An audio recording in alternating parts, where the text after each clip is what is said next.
తల్లిపాల వారోత్సవాల సందర్భంగా లయన్స్ క్లబ్ రామగుండం నవశక్తి ఆధ్వర్యంలో 52వ డివిజన్లోని 3 అంగన్వాడీ సెంటర్ల గర్భిణీ స్త్రీలకు సామూహిక శ్రీమంతాలు నిర్వహించారు. ఈ మేరకు గోదావరికని ఉర్వశి థియేటర్ సమీపంలోని ఎస్పీ ఫంక్షన్ హాల్లో నిర్వహించిన తల్లిపాల వారోత్సవాల కార్యక్రమంలో రామగుండం నాయగర్ మేయర్ మహంకాళి స్వామి ముఖ్య అతిథిగా పాల్గొని 52వ డివిజన్ కార్పొరేటర్ చిద్రాల నాగరాజుతో కలిసి అంగన్వాడీ సెంటర్లలోని చిన్నారులకు అన్నప్రాసన అక్షరాభ్యాసం చేయించారు.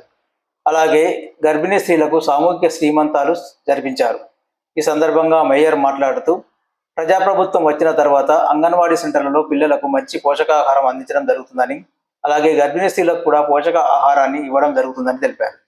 తల్లిపాల వారోత్సవాల సందర్భంగా లయన్స్ క్లబ్ రామగుండం నవశక్తి ఆధ్వర్యంలో చిన్నారులకు అన్నప్రాసన అక్షరాభ్యాసం, గర్భిణీ స్త్రీలకు సామూహిక శ్రీమంతాలు జరిపించిన పట్ల అభినందించారు. అంగన్వాడీ సెంటర్ల ద్వారా పిల్లలకు ప్రభుత్వం అందిస్తున్న పోషక ఆహారం, పాలు, గుడ్లు వంటివి సకాలంలో అందించాలని కోరారు. కార్యక్రమం ప్రతి సంవత్సరం కూడా ఆగస్టు 1వ తారీఖు నుంచి 7వ తారీఖు వరకు నిర్వహించబడుతుంది. దానిలో భాగంగా ఈరోజు అంగన్వాడీ మరియు ఏదైతే లయన్స్ క్లబ్కు సంబంధించిన వాళ్ళ మహిళా సమాఖ్యకు సంబంధించిన వాళ్ళ సంయుక్త ఆధ్వర్యంలో ఈరోజు సోదరుడు నాగరాజు గారి డివిజన్లో ఈ కార్యక్రమం ఏర్పాటు చేయడం జరిగింది.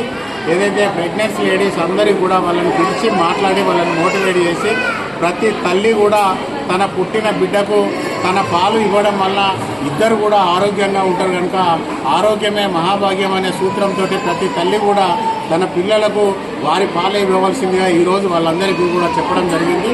లేదు అని అంటే భవిష్యత్తులో వాళ్లకు అనేకమైన రోగాల బారిన పడే ఇబ్బందులు ఉన్నాయి.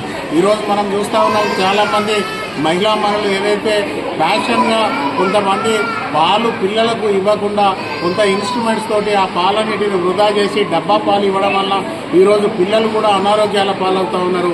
భవిష్యత్తులో అదే తల్లులకు కూడా బ్రెస్ట్ క్యాన్సర్లు కానీ ఇంకో కానీ రోగాల బారిన పడి తర్వాత వాళ్ళు ఇబ్బందులు పడే పరిస్థితి ఉన్నది కనుక పిల్లలకు 2 సంవత్సరాలు వచ్చే వరకు కూడా ప్రతి తల్లి కూడా పిల్లలకు తల్లి పాలిచ్చి ఆ పిల్లల ఆరోగ్యాన్ని కాపాడవలసిందిగా కోరడం జరిగింది. దానిలో భాగంగానే ఈరోజు రామగుండం మున్సిపల్ కార్పొరేషన్ పక్షాన ఇక్కడికి వచ్చి వాళ్ళందరికీ కూడా ఏదైతే శ్రీమంతం చేసి వాళ్ళందరికీ కూడా అన్ని కార్యక్రమాలు చేసి పిల్లలను ఆరోగ్యంగా చూసుకోవాల్సిన బాధ్యతను వాళ్ళకు తెలియజేయడం జరిగింది. దానిలో భాగంగా ప్రతి రామగుండం పారిశ్రామిక ప్రాంతంలో ఉన్న ప్రతి తల్లి కూడా ప్రెగ్నెన్సీ లేడీస్ అందరూ కూడా పిల్లలకు పుట్టిన పిల్లలందరికీ కూడా 2 సంవత్సరాల వరకు తల్లిపాలు ఇవ్వవలసిందిగా కోరుతూ వాళ్ళను వాళ్ళ పిల్లలను ఆరోగ్యంగా కాపాడుకోవాల్సిన బాధ్యత ప్రతి కుటుంబం మీద ఉన్నదనేది సందర్భంగా తెలియజేస్తారు. ఈ కార్యక్రమంలో 52వ డివిజన్ కార్పొరేటర్ చిద్రాల నాగరాజు, కార్పొరేటర్లు గట్ల రమేష్, ముస్తాఫా, నాయకులు గడ్డం శ్రీనివాస్, లయన్స్ క్లబ్ రామగుండం నవశక్తి అధ్యక్షురాలు పోగుల వకుల, సెక్రటరీ ఉషశ్రీ, కోశాధికారి కొలని రమ, జెర్సీ తానిపర్తి విజయలక్ష్మి, లయన్ సభ్యులు అరుకాల సునీత, పుష్పలత, ఐసిడిఎస్ సూపర్వైజర్లు షెరిన్, స్వర్ణలత, అంగన్వాడీ టీచర్లు శారద, శ్రీలత, హేమ, ఆశా వర్కర్లు, ప్రభుత్వ డాక్టర్లు పాల్గొన్నారు.